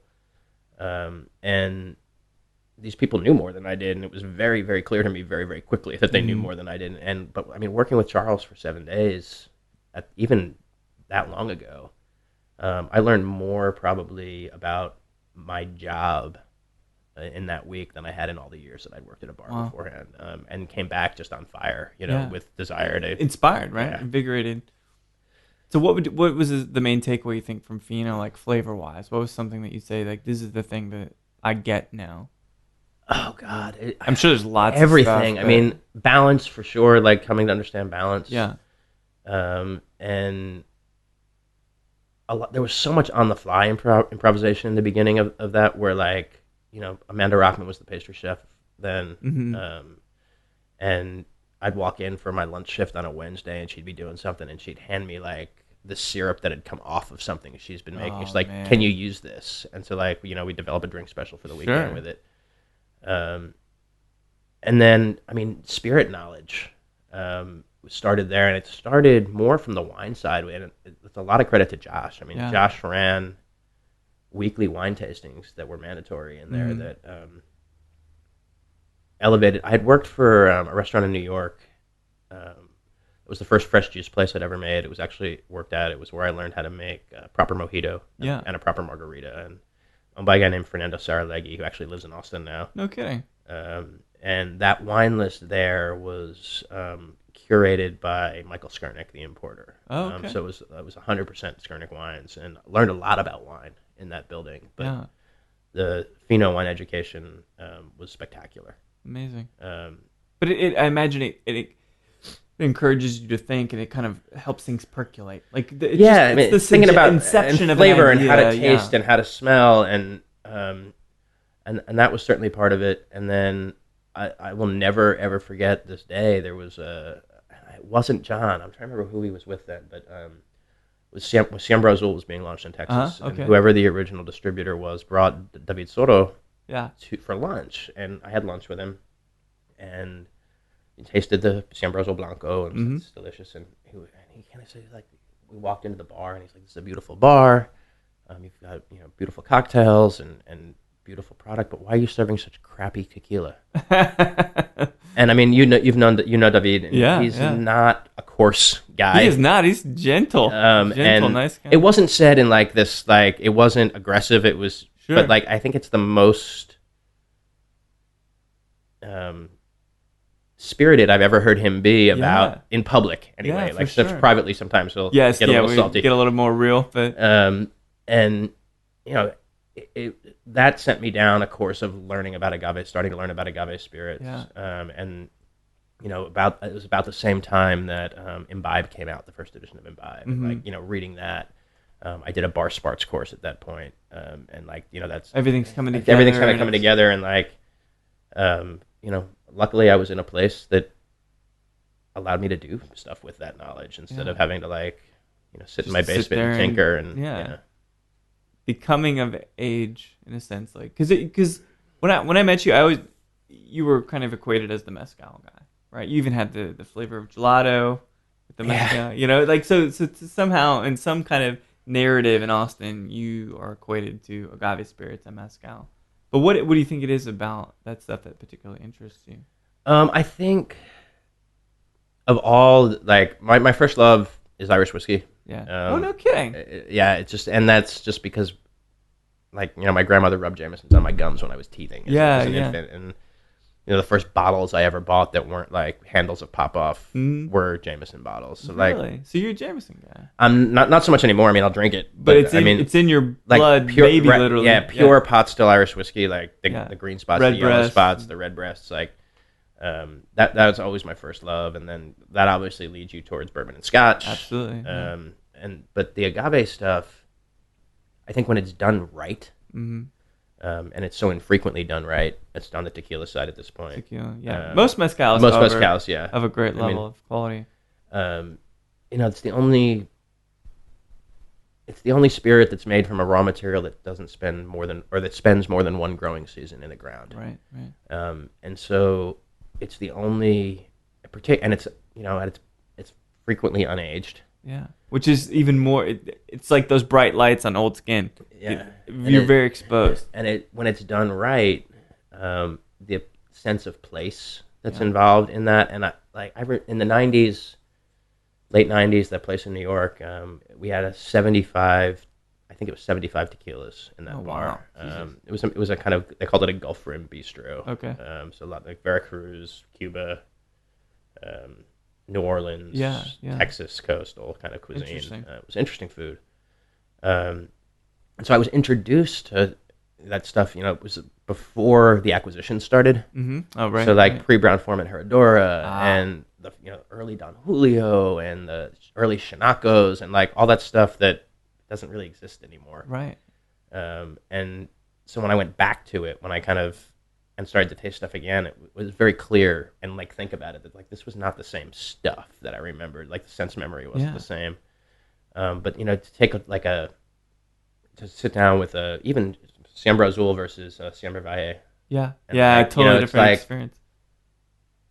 Same passion, same direction in kind of stuff, and obviously slightly different production methods, but they taste so different. Way different. Yeah. And they're both tequila, and it's about where that stuff is grown and how it's touched after, and I don't think you get that with any other distilled spirit. I don't think so either. Yeah, because bourbon's charm comes from the aging process. Comes from the wood. I mean, I can't remember who it was. It was one of the big guys in bourbon. He's like, 80% of my work is done by the wood. Exactly. Yeah, because you can make a good distillate, but how does a corn distillate, part wheat, part rye, part broth, whatever, how does that really taste? It's fine. Right? And I mean, unless you're doing a farm to still kind of operation where like you're growing your own grain and like, and it's still not, if you blind tested something, people still wouldn't really be able to tell you that much of a difference. It just can't. Or like heirloom grain varieties or something like does that make it? I don't know if it makes a difference or not. In my experience, it doesn't taste much different. But I would assume that like the corn coming into Buffalo Trace is coming from every possible place that they can buy ripe corn from. Yeah, well, here's the thing. Wild turkey, this much I know about. That's non-GMO corn. They've had great suppliers for years, and you'd be surprised how much bourbon is actually non-GMO.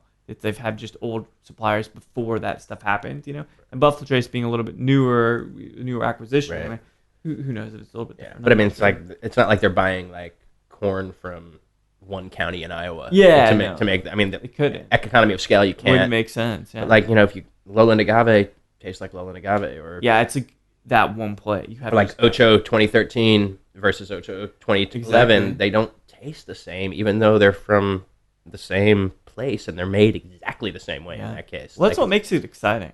That's the main thing it's closer to wine, I think. Absolutely. But there's just a larger sense of age. So you talk about like Espadine is 7 to 10 years, I think, for maturity. I think even longer sometimes. Sometimes. But it's one you can pick up pretty young. But then a Tepestate is anywhere from 18 to 23 years. And like Quiches get up, and there's some of the Karwinskis take forever, long time. And they're like tiny anyway, so like they're super concentrated. Yeah, the Cupriatas take a long time. They can only be shade grown in a lot of cases, So there is something that's very charming and very of the essence and of the time. It's like a snapshot of the terroir and the people and the weather in that particular time. Where bourbon, again, no matter how much I love bourbon, it is the antithesis of mezcal to me.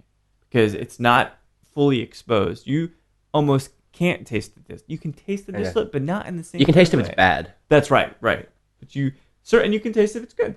But if it's medium, you can't tell. Having tasted White Dog from a number of very solid bourbon makers, it's good. It's good, sure. And like the Maker's Mark Star Hill is actually delicious. Uh-huh. But is it transformative? And no, it's like, but what happens, that alchemy once they get it and knowing when to take it out and what to do with it if you're blending. Yeah. I mean, that's an incredible skill set, but it's not totally different skill set. It's not the same to me as like being able to, the mezcals in particular. This Espadine from here, same plant. Totally different. And like, whether it's distillation method or soil or fermentation or crushing or like, it's just, they're just like, they're so unique. It's cool because bourbon is a very rigid process, and it has to be. And that's what the United States government, to preserve the art of bourbon, in a sense, kind of instilled to make sure that would happen. But with mezcal, how are you going to ferment it? Well, we'll use yeast. Cool. These other guys won't use yeast. Some guys have this Racia downstairs, that Venenosa, which is incredible, that sits in ferments for over 2 weeks. You know what kind of funky shit gets in a ferment if you leave it around? I was gonna say that's a lot of beasties. A long time, man, and it kind of changes, and it gets really acidic and gets kind of creamy. You get lactic acid in there, and so there are all these wonderful different approaches to how to make a mezcal, and that's what makes it exciting because you're up against the wall and you're exposed as the distillate. You cannot cover any of that up. I'm terrified they're gonna fuck it up. You think so? Well, I mean, the influence of multinationals. Sure. I mean, like the mezcaleros aren't going to fuck it up. No, they can't. They don't know how to. Right. If they're left to do what they've been doing for generations, they'll be fine. But like if Brown-Forman or Diageo or somebody gets, Bacardi's already. Bacardi gets their hands. And William Grant's down there.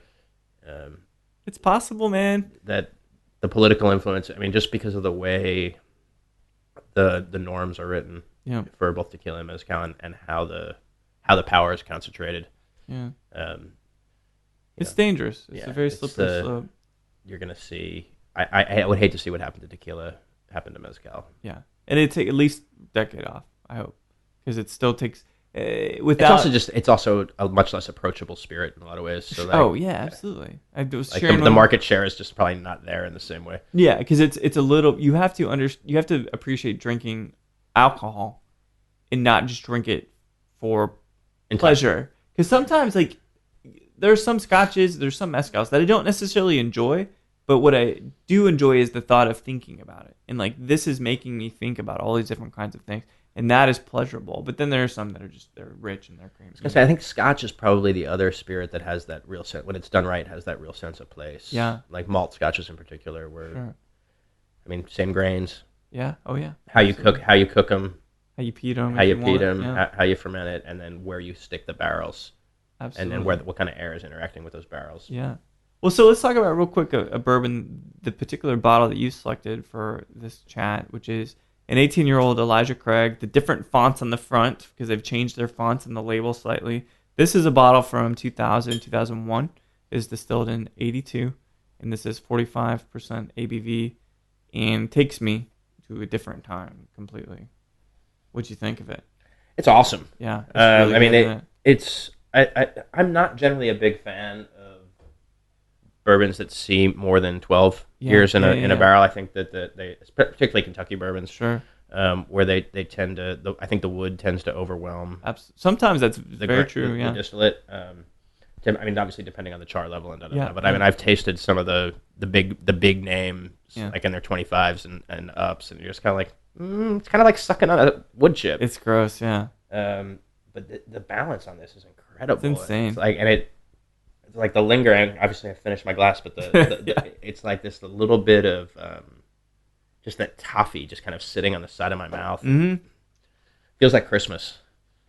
Or close enough. Yeah, it's good.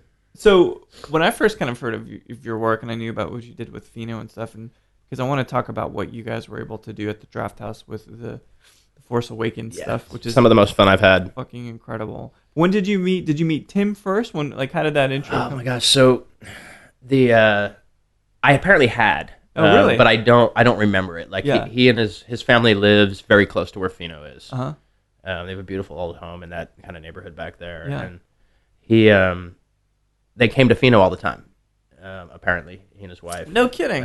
But I don't think they ever sat at the bar. I think they were on the floor somewhere. Right. Because I didn't recognize him. And he reached out to me like 2 days before we were scheduled to do the soft opening for Haddington's. It was about a week because we did it New Year's Eve. So, but it was like in the lead up to Christmas. Yeah. And was like, hey, my wife sent me a message on Facebook.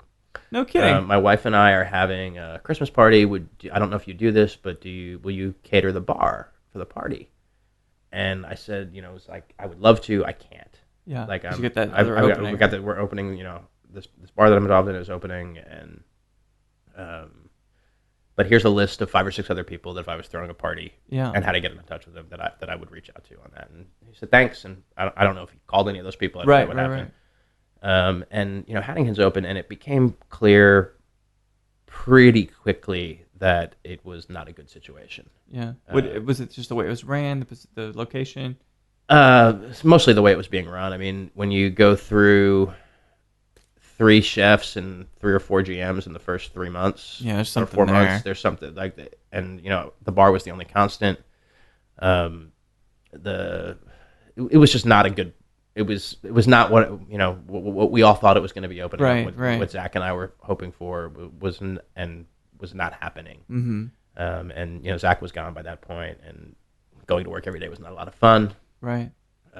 Very, very proud of that program. Duck Fat Sazerac. Love that drink. Is that your drink? Yeah. It's probably the pinnacle of my There's creative. still people that talk about that drink. I actually have a bottle of Duck Fat Rye in my house. I'm sure it's rancid. Like, I haven't opened it. God. But that's probably the pinnacle of my achievement as a bartender. People still talking about it, so there's something. But and so I got another Facebook message from Tim about 6 months after that, and he's like, I'd like to buy you lunch. Oh, wow. And I was like, okay. Again, June. Good things seem to happen to me in June. And, we sat down for lunch, and he kind of, at that point, I think there were 10 or 11 Alamos. Plus the highball. And he kind of outlined where the company was going, the expansion plans that we're starting to see happen now on kind of a national level. And he said, I'd like to give you a job. I'd like to offer you a job if you're interested in coming to work for us. And I kind of went, holy shit, thank you, Jesus. Like, that's like, here's a way out. Like, I had no idea what I was going to do. Like, I knew Haddington's was not a long-term viable employment option for me. and I was like, do I go work for a brand? I'm not political enough to do that. I can't. Which is ironic, right? Because like, you are political enough, but you didn't want to do that. Well, I can't. It was like, who do I go work for? It's like, I love this product, but if I sell the rest of their portfolio, I'm going to have to stab myself in the eye. Like, it's like, what do I do? A distributor, maybe, but those people, it's not enough money. Yeah, I know, it's tough. And I was like, well, sure, like make me I'm very interested and put together an offer. And we'll, and so he had me meet with another guy who's with the company. He's now the chief creative officer. He was the chief operating officer at that point. And we had lunch, and they kind of dangled the Midnight Cowboy thing, but they wouldn't tell me where it was at that point because the deal wasn't done. And what do you think his interest was in getting in that space? 'Cause I can't see. I think it's there's several points of interest in there. He's very active in the 6th Street Improvement District. Okay. So I think the opportunity to get a quality business onto that strip helps. I mean, replacing a rub and tug joint, but not having it turn into like another pizza window or Buffalo a shitty shot bar or whatever. Like something to complement Parkside almost, if that makes sense. Yeah, like absolutely. Another quality business on the block, and kind of change the complexion of that area just a little bit. Like, no, it makes sense. And I think you're starting to see that there's more interesting businesses opening up on that stretch. Yeah.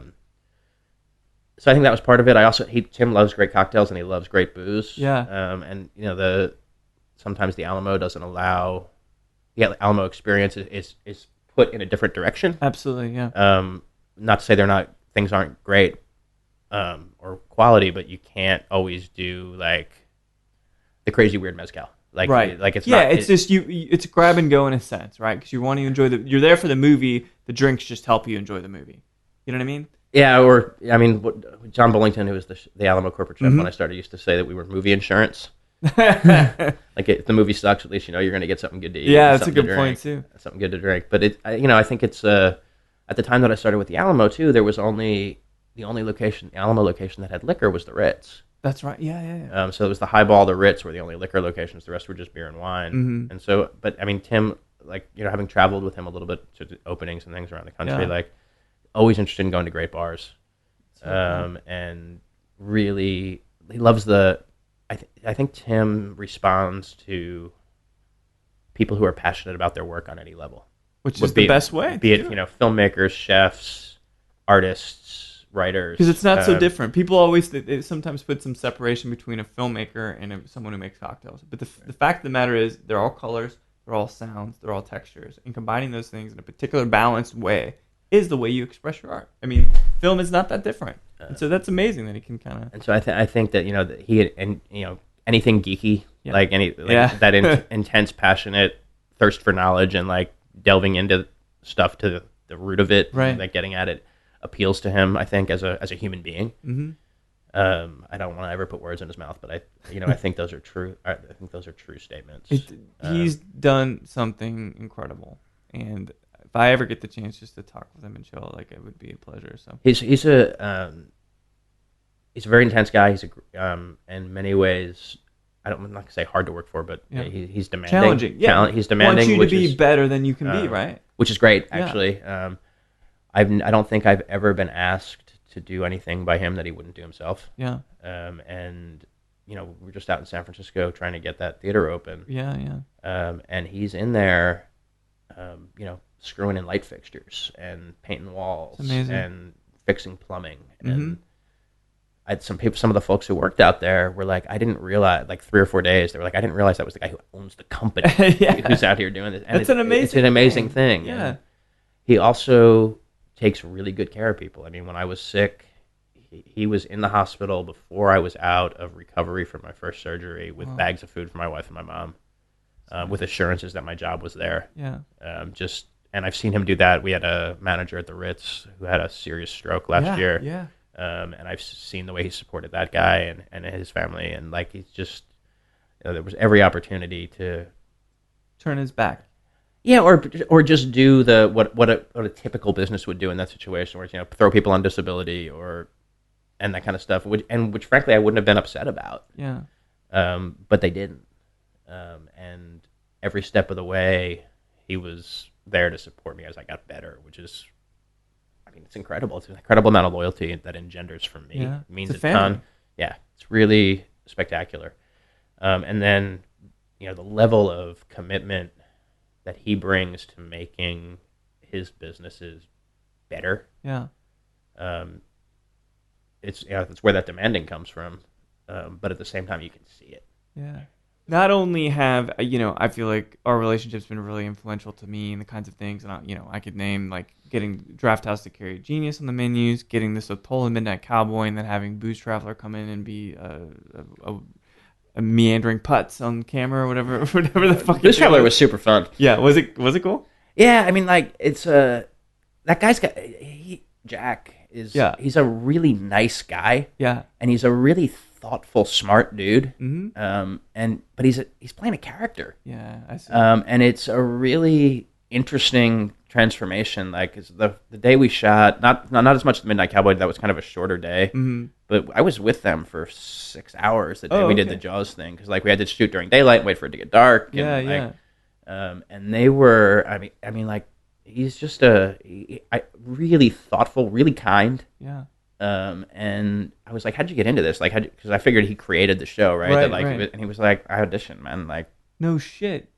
He's like, if you look him up on IMDb, he's like a character actor. No kidding. That's what it feels like. Now, I'm sure he's a great dude, but it feels like a character on there. And it's like it's him, but it's him like quadrupled or quintupled and like so some of the stuff that comes off a little like, hey, bro. Right. That's not him. Like. No kidding. If I had to bet, like when that guy's home, like he reads, you know, like he's just chill and thoughtful. Like and I genuinely liked him. Like I liked spending time with him, and the crew was amazing. Yeah, it was an amazing opportunity for you guys to kind of not that Midnight Cowboy's already not already on a global scale, but like to share the stuff that we're. Have you seen anything come from that? Like, if people reached out to you about the Sotal at all, or are you? That's another conversation, right? for why I'm heartbroken at the moment, but it's been a good opportunity, and I can't thank you enough for the support, man.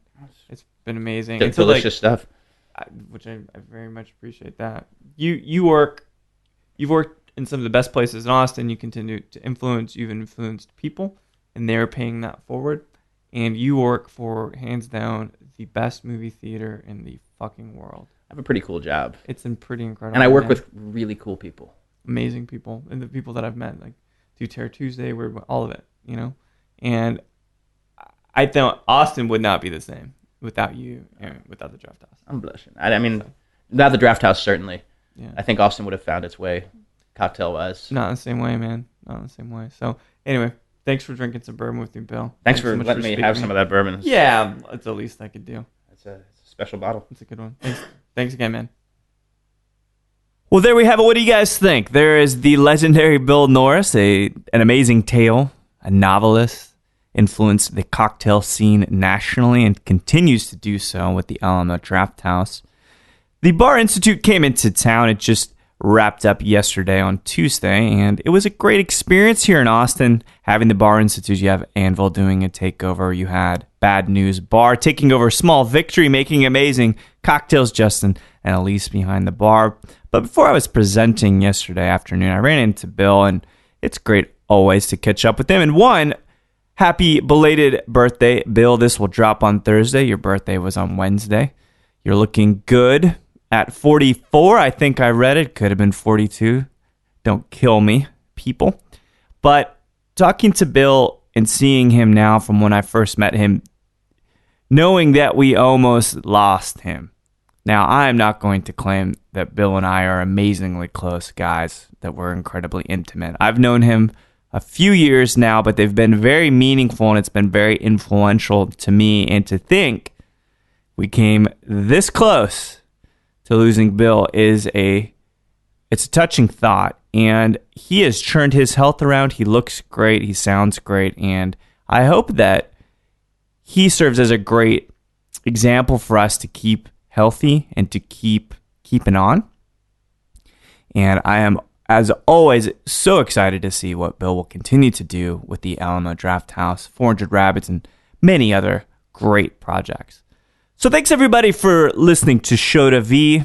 This kind of concludes the Austin Legends week at the show. On Monday we had the he's so young but so influential, the Adam Bryan, right? The Steve McQueen. And today we get to learn more about the grandfather of the Austin cocktail industry, cocktail scene, Bill Norris. So whether you're thinking about what Bar Institute will bring into Austin next year, what kind of mashups we will see, or what varietal of mezcal really plays to this immensely hot weather in Austin, please keep dancing.